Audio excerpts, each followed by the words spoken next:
आप लोगों के सामने ना फ़ोम के पोचे से रिलेटेड सारी प्रॉब्लम को सोल्व करने वाली हूँ। और ये देखिए, अगर इस तरीके से फिनिशिंग के पोंचे आप बनाना चाहते हो बिना किसी झोल के, और देखिए ये कितना किनारी इसकी स्मूथ आई है, बिल्कुल पतली किनारियाँ आई हैं। और डिज़ाइन आप देख सकते हो, कोई भी झोल वगैरह नहीं आया है किसी तरीके का भी।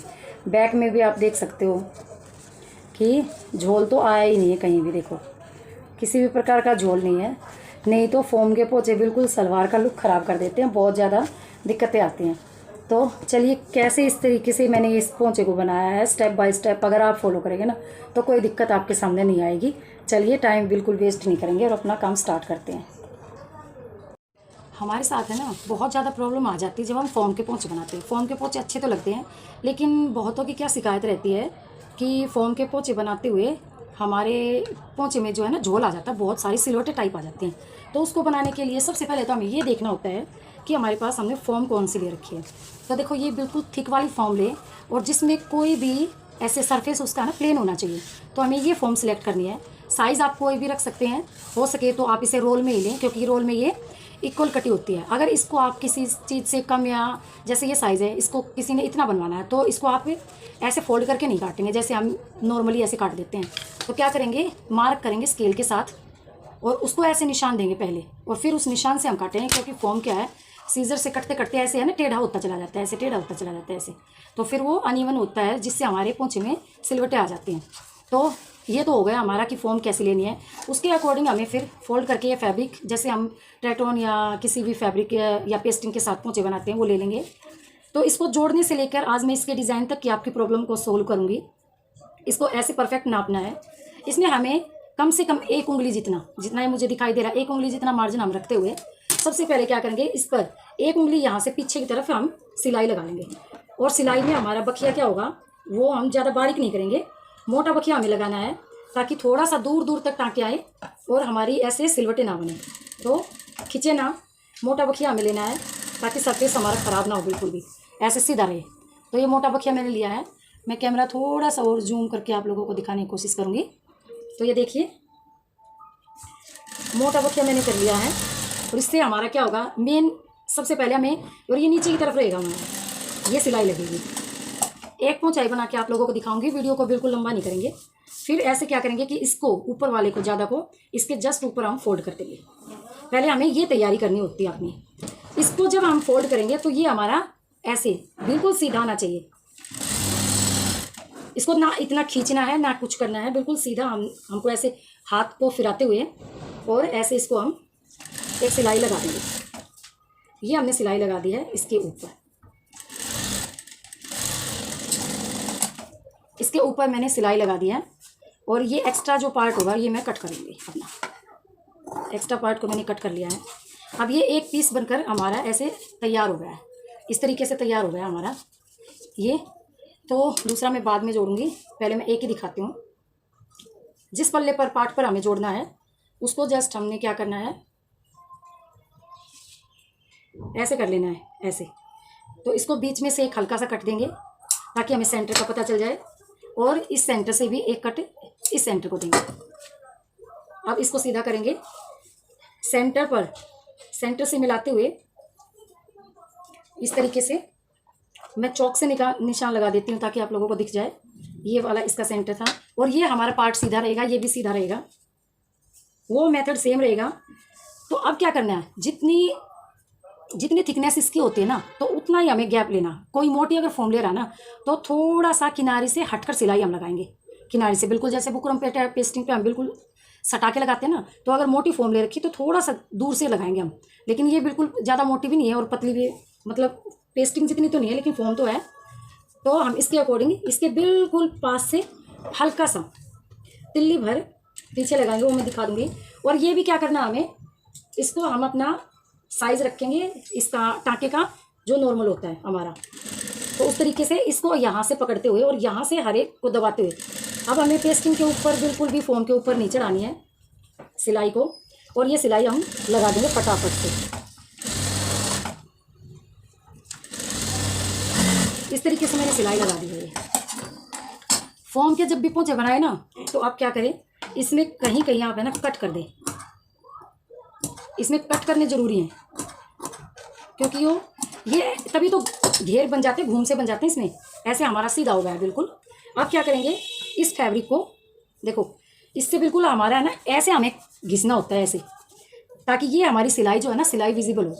किस तरीके से, देखो ऐसे, ये हमारी सिलाई दिखनी चाहिए हमारी सिलाई।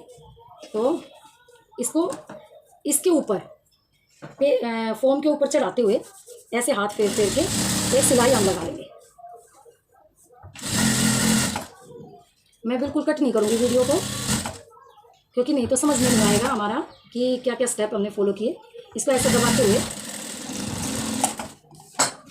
आप लोगों के लिए मैंने फ़ैन भी ऑफ कर रखा है और गर्मी लग रही है, तो इस तरीके से मैंने, देखो ये सिलाई मैंने लगा ली है। अब इसको करेंगे सीधा। सीधा करने के बाद क्या करना है हमें, मेन काम हमारा यहाँ से स्टार्ट होता है। तो हमें देख लेना है कि इसको कई बार है ना ऐसे टेढ़ा टेढ़ा ऐसे नहीं करना, इसका बिल्कुल इक्वल लेना हमें। तो एक किनारे पे सिलाई हम लगाएंगे। जब हम यहाँ से सिलाई स्टार्ट करेंगे ना, तो सबसे पहले क्या करेंगे कि एक पिन है ना, एक पिन, ताकि ये फैब्रिक ये हमारा इस तरफ ना जाता जाए, यहीं पर एक पिन लगा लेंगे।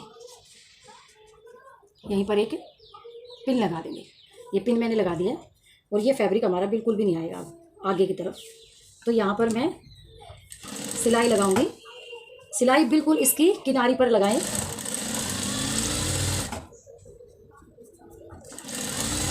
अब हमारा ये फैब्रिक बिल्कुल टेढ़ा नहीं होगा, देखो आ गया ना, बिल्कुल नाप तक है ना, बिल्कुल टेढ़ा मेढ़ा नहीं होता ये।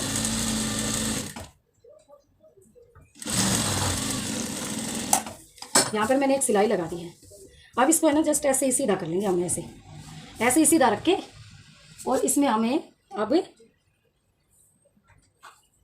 पिन लगानी है। पिन लगाएंगे हम, इसमें 3 से 4 पिन लगा देंगे ऐसे,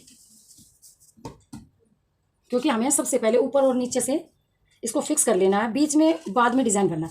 कोई यहाँ से जब स्टार्ट कर करके पूरा डिज़ाइन भरता जाता है ना, तो यहाँ से लोटे पक्का आते हैं। तो अब मैंने इसमें देखो ये पिन लगा लिया इस तरीके से सारी में पिन लग गई हैं। अब इसको मैं उल्टा कर लूँगी।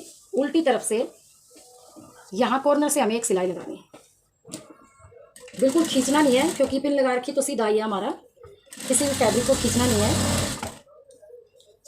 और मैंने ये सिलाई लगा दी है। ये हो गया हमारा आधे से ज़्यादा काम। यहाँ तक अगर आपने ये स्टेप फॉलो कर लिए ना, तो आपके पोंचे में बिल्कुल भी सिलवटें नहीं आएंगे, क्योंकि देखो यहाँ तक का हमने फिक्स कर लिया अपना फैब्रिक। अब इसमें अगर झोल है ही नहीं, तो यहाँ कहाँ से अब झोल आ रहा, बीच में तो हम डिज़ाइन अपनी मर्जी का भरेंगे ना। तो अब तो ये पिन निकाल दो, इनका काम हो गया ख़त्म। और आधे से ज़्यादा हमारा ये मान लो पोंचा। अब हम बिल्कुल अगर सीधी सिलाइयाँ भी लगा देंगे ना, तो भी हमारे में झोल नहीं आएगा और परफेक्ट दिखेंगे वो पोंचे। डिज़ाइन अगर किसी को नहीं भी बनाना आता ना, डिज़ाइन की भी कोई बड़ी बात नहीं होती। पहले ये आप टेटोन में भी जिसके पोंचे में झोल आता, तो ये काम जरूर करें। दोनों तरफ से पहले ऊपर और नीचे से सिलाई लगा लें। अब एक पैर का मार्जिन छोड़ते हैं, नीचे से 2 सिलाइयाँ मैं लगाऊंगी और 2 ऊपर से लगा लेती हूँ मैं फटाफट से।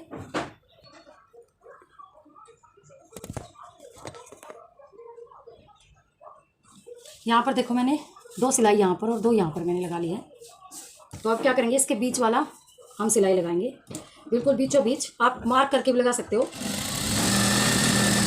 देखो मैंने इतनी लूजिंग में भी यहाँ से वो लगाई है ना सिलाई, तो मेरा देखो कोई भी झोल वगैरह कहीं से नहीं आ रखा, कहीं से मेरा झोल नहीं आ रहा है, इसमें कोई झोल नहीं है। अब क्या करेंगे, यहाँ से ऐसे जिगजैग करेंगे।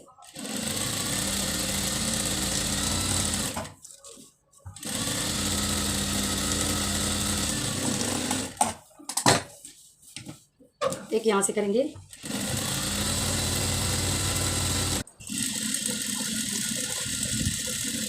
इसमें मैंने अभी ये लहरिए स्टार्ट कर दिए हैं। और देखो कहीं से भी इसमें झोल नहीं आया है, किसी भी डिज़ाइन में इसमें झोल आया नहीं है। ये बने हैं बिल्कुल परफेक्ट। तो अगर आप इस तरीके से बनाओगे ना और वीडियो देखते रहोगे, तो आपको सिलाई में परफेक्शन मिल जाएगा। आपका किसी भी प्रकार की कोई दिक्कत नहीं रहेगी आप लोगों को सिलाई में, ना कोई हिचक हो रही है। हो जाएगी प्रैक्टिस तो आप लोग कोई भी सिंपल कपड़ा लेके किसी भी तरीके का, तो उस पर भी पेस्टिंग जोड़ के, फोम वगैरह जोड़ के तो आप कर सकते हो। अगर डिज़ाइन ना बने ना, तो सीधी सिलाइयाँ भी लगा दो, तो भी आपके पोंचे भरे भरे और सफाई से दिखाई देंगे। मेन पोंचे में सिलवटों की होती है कि अगर जिस पोंचे में सिलवटें आ जाती है ना, तो वो पोंचा हमारा ख़राब हो जाता है, पूरी सलवार का लुक ख़राब हो जाता है हमारा। तो ये देखो अब कितना अच्छा बना पोंचा हमारा। अभी कैमरा मैं उतार के वहाँ से स्टैंड से तब दिखाती हूँ। देखो किसी भी प्रकार की कुछ भी इसमें झोल वगैरह नहीं आई। और देखो ये साइड की फिनिशिंग देखो हमारी, ये साइड की बिल्कुल ऐसी फिनिशिंग आ रखी है, बहुत ही प्यारी सी फिनिशिंग है। और इसको हम इस शेप में जब पोंचे को जोड़ते हैं ना, तो हमेशा ये जब सिलाई लगाए ना पोंचे को जोड़ते हुए, तो ये ऐसा नहीं करना होता कि ऐसे करके हमें बिल्कुल इस पोंचे से उतार देना। तो हमें चाहे एक्स्ट्रा लेना पड़ जाए, लेकिन ये सिलाई यहाँ तक जब रहेगी ना, तो इसे ऊपर किनारे से पार नहीं जानी चाहिए ये सिलाई, ताकि हमें वो कलियाँ दिखें। पोंचे की सिलाई हमेशा इतनी ऊपर तक आनी चाहिए ऐसे, तब सलवार का लुक अच्छा आता है। और अगर इस तरीके से आप बनाओगे ना, तो बहुत ही अच्छे बनेंगे आपके पोंचे के। इस तरीके से आप टैटोन या किसी भी फैब्रिक से अपने पोंचे बना सकते हो। तो मैं मिकी लेती हूँ आप सबसे विदा, और मिलूँगी आपको एक नई और इंटरेस्टिंग वीडियो में। तब तक के लिए बाय बाय, अपना ध्यान रखिए।